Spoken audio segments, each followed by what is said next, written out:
Gel electrophoresis. It is a powerful technique used to manipulate DNA and as an analytical tool such as in DNA fingerprinting. Here we are going to learn how to make our very own gel electrophoresis device from household materials and use electricity to separate colored dyes. Materials required. For electrophoresis chamber we require a plastic box, scissors, tape, a cardboard box to make a comb. The comb is made such that it fits into the chamber but leaves a small space so that it does not puncture the gel.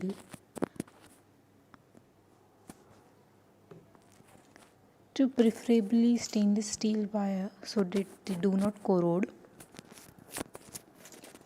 2 wires and 5 9-volt batteries.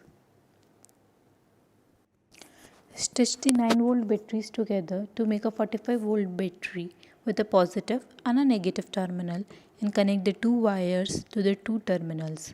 The wires will then be attached to the 2 electrodes placed inside the gel chamber.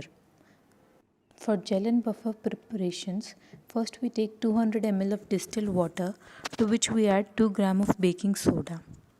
Thoroughly mix the baking soda into the distilled water till all of it is dissolved. This is our buffer solution. Now take half of this or 100 ml of this into another beaker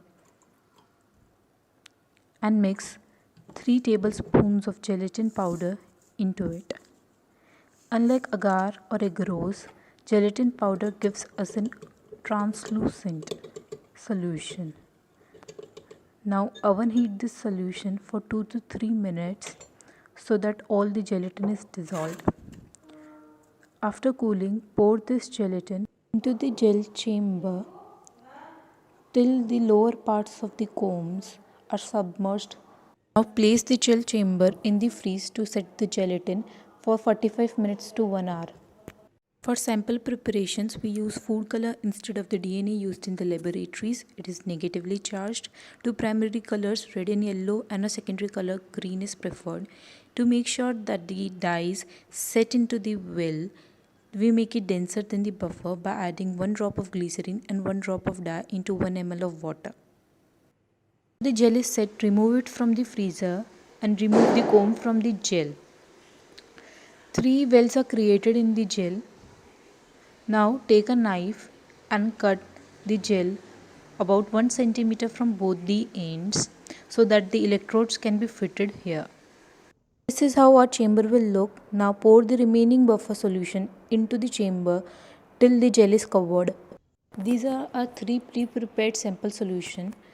Now using a syringe, load the samples into each of the wells. This is how our chamber will look after loading the 3 food dyes.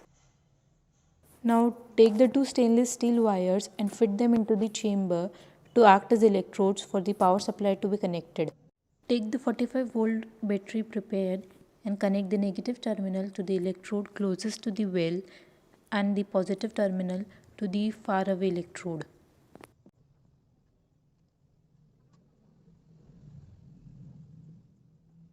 Check for bubbles along the length of the electrodes, which indicate that the power supply has been connected.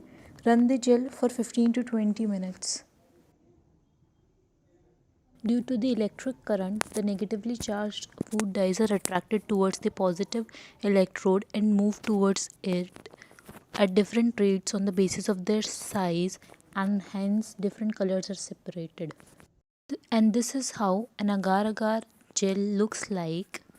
The different colors in the food dyes are separated on the basis of their size, with the smaller molecules moving faster and further away than the larger molecules. In the same way, the different molecules of a negatively charged DNA are separated in an agarose gel electrophoresis. Usage of gelatin instead of agar-agar made our gel lose its integrity upon the introduction of electric current, and hence the color could not be separated properly, and also the copper wires corroded easily.